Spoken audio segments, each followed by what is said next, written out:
Good evening and salutations, my Days of Our Lives fans. I would sit there and say this was still a decent episode. It wasn't super great, but it wasn't bad either. It was just good. Um, which to be honest, sometimes with these soap operas, at the very least, I think that's what, the bare minimum I think we expect from these soap operas sometimes is for it to be good, you know? Because, I've seen some soap opera episodes where it's just been like, I'm sorry, how many minutes do I have to go until I finish watching this episode? Um, Now I want to talk about EJ and Bella for a minute. So while they're drinking, EJ just kind of blurt out that he knows some secret about Clyde that can get him sent back to jail. And granted, I'm like, bro, how many of those did you have to drink? At this point, Bella's like, I want to know. You can, you can share the burden with me because EJ's like, listen, it's been really difficult since I got out to kind of just keep this to myself. Um, he was like, I don't want to do that because I'll put your life in danger. But eventually, for some odd reason, which I'm just like, I understand she says she wants to know that she's your lawyer, that, she's not going to say anything. It's still one of those things where it's like, bro, if you really, like, cared about her, maybe you should just, kept your mouth shut. Not to sit there and say that even if she didn't know, if they were close enough, Clyde and the Goon Squad could still sit there and come after her. So, with that being said, he does sit there and tell, Bella about the fact that, Clyde let him out there to, get him killed. One of his men, wound up shooting him. Told him about, the activities he was, out there doing on the streets. So, at this point, again, the mention of, the fact that he was dealing with drugs and things of that nature, Bella is about truth, justice, and, the American way. She's not about that, she's not about that life. Okay. And, afterwards, she's like, yo, listen, I can sit there and try to find a way for you to get out of this. Now, of course, EJ does sit there and say, I can't really say anything for two reasons. One, well, he was out there doing illegal activities as well. Two, if he said anything, between him and Orpheus, they got connections, so they can go after his family. Not just him, but his family.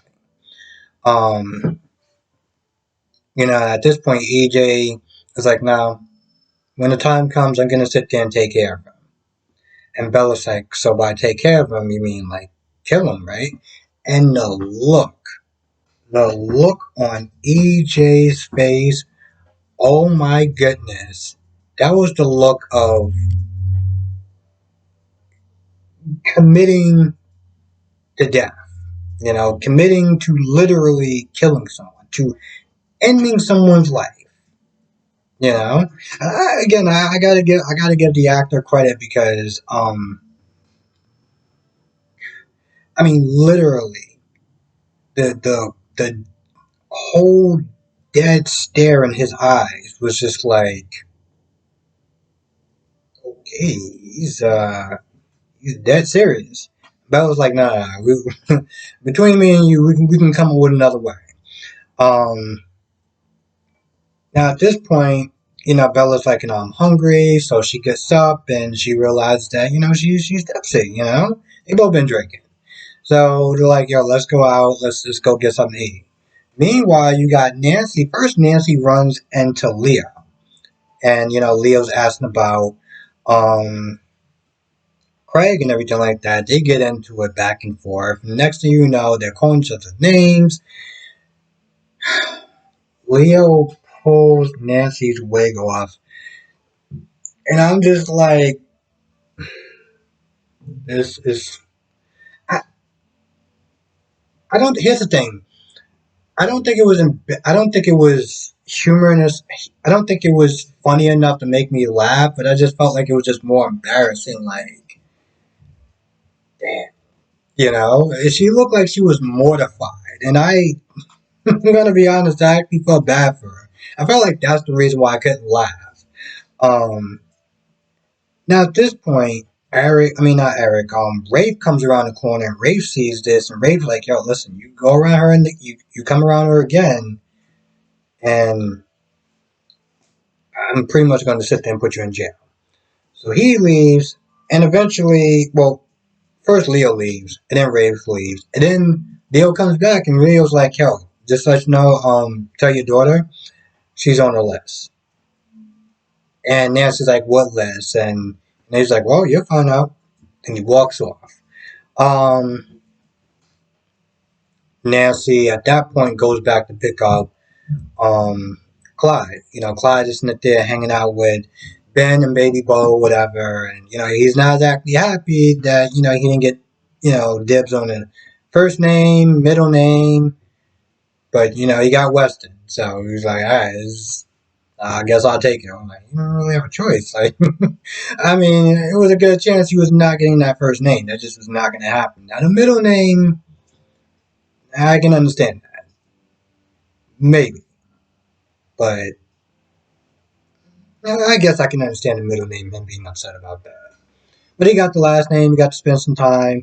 And, Ben did apologize. He was like, listen, you got a job, you have a nice woman that you really seem like your life. And, he says he's proud of him. And that's probably going to go down the. That's probably going to go down the drain in maybe about a month or two, give or take. We're going to be sitting there looking back at that moment like, hey, remember when Ben said he was proud of his dad? Yeah, good times. Good times. So anyway, he gets ready, and Nancy comes over, and she's sitting there talking about how Clyde was worried. She winds up meeting Baby Bo, and Sierra comes in there, and I mean, granted, it was a nice scene. There was even a funny scene. Ben is like, "All right, well, you y'all don't stay out too late." So I don't know. The way he said it was just funny. Um, but he was happy for his dad, and you know, meeting Nancy and everything like that. But I also kind of I felt like it was one of those things. It was like, I mean, I guess it was. Here's the thing. It was nice to sit there and see that scene. Okay, seeing Nancy, um, seeing Ciara, and talking about their daughter, because I guess their daughter is somewhere close to Ciara's age. Maybe I'm not too sure. So it was nice, her meeting the family and everything like that. But I also kind of felt like that was one of those things that could have just been done off screen. Like, the way even when Sierra came out was like, bro, it's like 20, 25 minutes. Like, you just coming in and out. Like, okay, whatever. Eventually, at some point, EJ and Bella winds up running into Clyde and Nancy. Bella's like, oh, y'all two are going out together. And, I think Clyde or Nancy was like, "Oh, y'all two are a thing," and they were both like, "Nah." I mean, how even not that long ago before they left, Bella was sitting there saying in the beginning, she was like, "Yo, listen, I didn't even really like you in the beginning." But getting to know him during the trial and everything like that, she kind of saw a different side of him, and that's the reason why she went to sit there and be like, "Yo, listen, don't carry this by yourself, and let me help you with whatever harebrained scheme that you're gonna sit there and come up with. Let's try to find a better way." Um, they all wound up meeting, and afterwards, when Clyde, tapped him on the shoulder, he just had that look like this slimy. On top of the fact that Clyde was already there and drank one of his favorite drinks or whatever when he was, I guess, watching a baseball game. Um, so it seems like it's gonna. I feel like it's gonna shape up to be a really good storyline. I feel like Jay sometimes can really sit there and take a page out of this show. I really do. And don't get me wrong, Jay was actually pretty interesting today. It was. Um, there's a lot of times where it's like sometimes, sometimes in a lot of ways I feel like it's sometimes in a lot of ways. Sometimes I just feel like it's easier to talk about days, because there's less characters, and sometimes it's just a better episode. Let's talk about. What am I talking about next? Let's talk about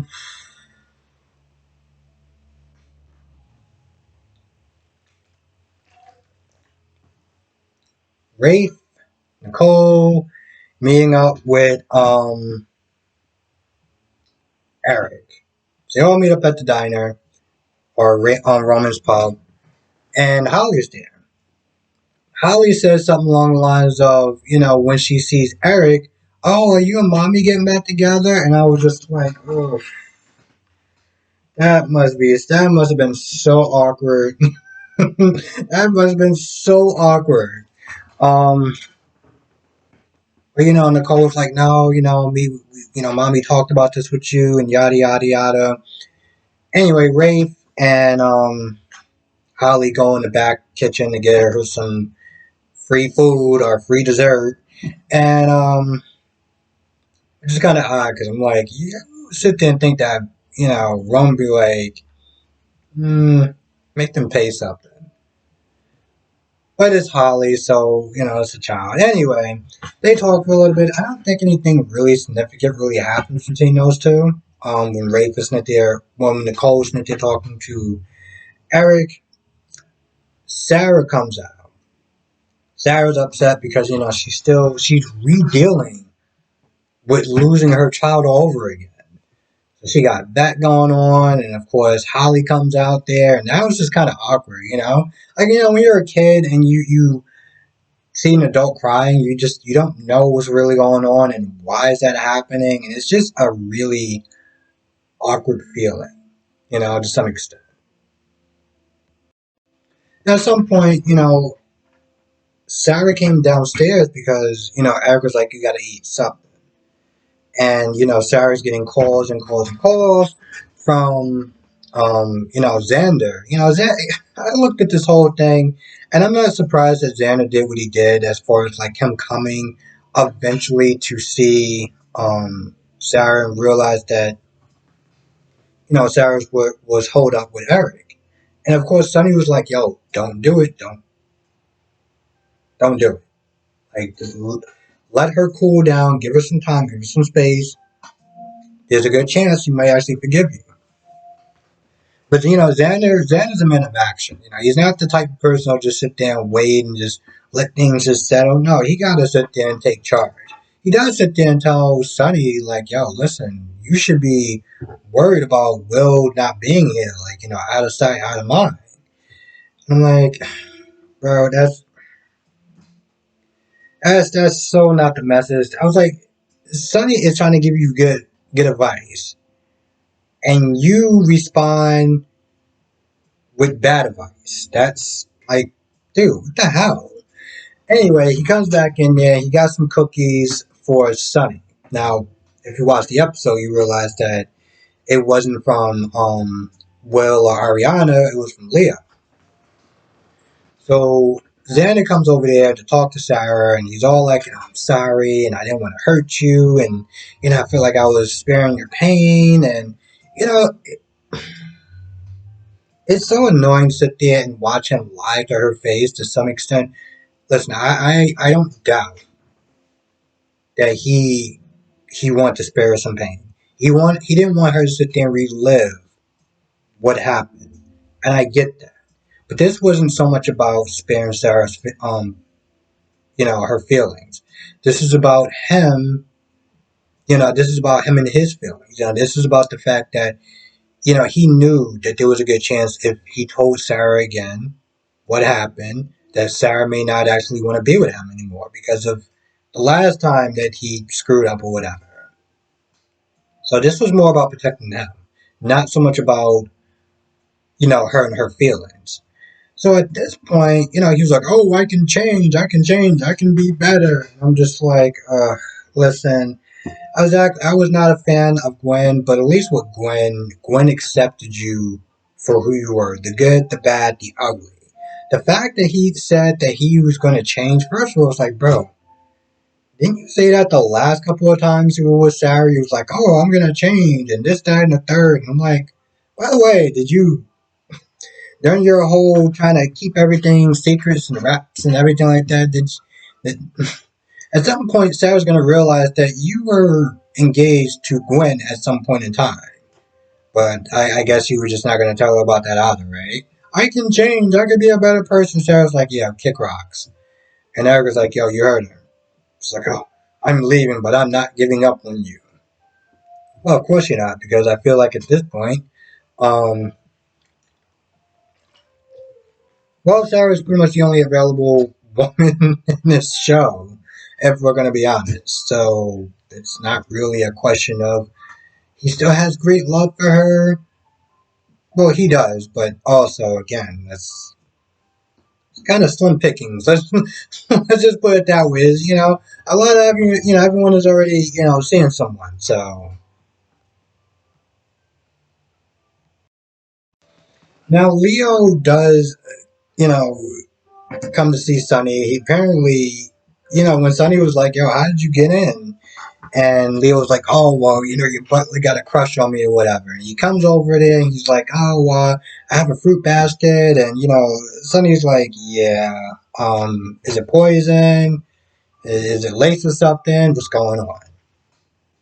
So, Leo eats some of the fruit basket, but I don't really understand that. Like, I don't, like, would anyone actually want that? Like, would anyone actually think that that's like a romantic gesture or what? Because I'm just going to sit there and just eat it.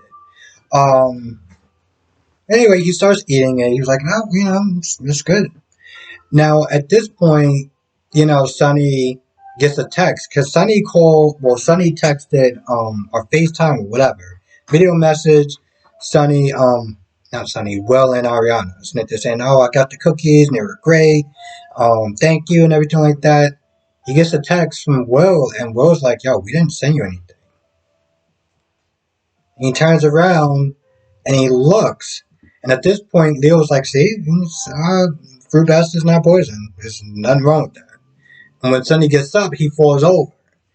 And I'm just sitting there wondering, so what is your plan? What do you plan on like doing to that? You gonna lock him up or something like that? I mean, that's usually when somebody gets knocked out, they usually get dragged somewhere, and they're in somebody's basement or the Mare Crypt or what's the other place? The tunnels. Where the wine was. Where Kristen put Sarah at. Before she decided to wear her Sarah mask would magically um which magically like shrinks down her body and everything else.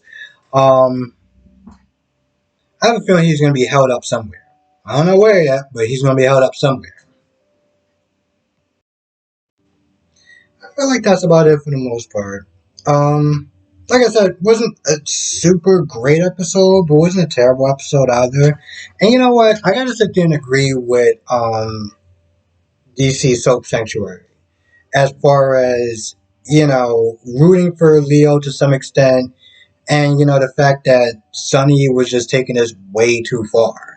And this wasn't so much about when you really think about it, this wasn't so much about, oh, we got to sit there and protect Craig from Leo and this, that, and the third. This was simply about revenge. And ever since Leo said that he was going to sit there and get revenge on him, Sonny's been all like kind of paranoid and like, oh, well, he didn't see that coming. He didn't see that coming, and he even said to Leo, "Oh, well, revenge is your favorite pastime or whatever. It's your favorite activity." I'm like, I'm pretty sure that's not his favorite activity, but it's probably his second favorite activity. I'm like, bro, you act like you didn't see us coming. Like, anyway, with that being said, I'm gonna go. I think that's pretty much about it. Let me just double check my notes one more time. Yeah, that's about it. Also the EJ and Bella scenes were great. I don't know, it's something about those two characters because maybe they seem like they're so opposites that they just work well together. You know, I'm not like I know a lot of people sit there and talk about chemistry. And I don't really know about that, but I do like how they play off for each other. I will sit there and say that much. So, those are some great scenes. Yeah, I feel like that's about it. So with that being said, I'm gonna go. I want to thank you for watching. Be safe. Let me know what your thoughts are in the comment section below, and I'll see you in the next video.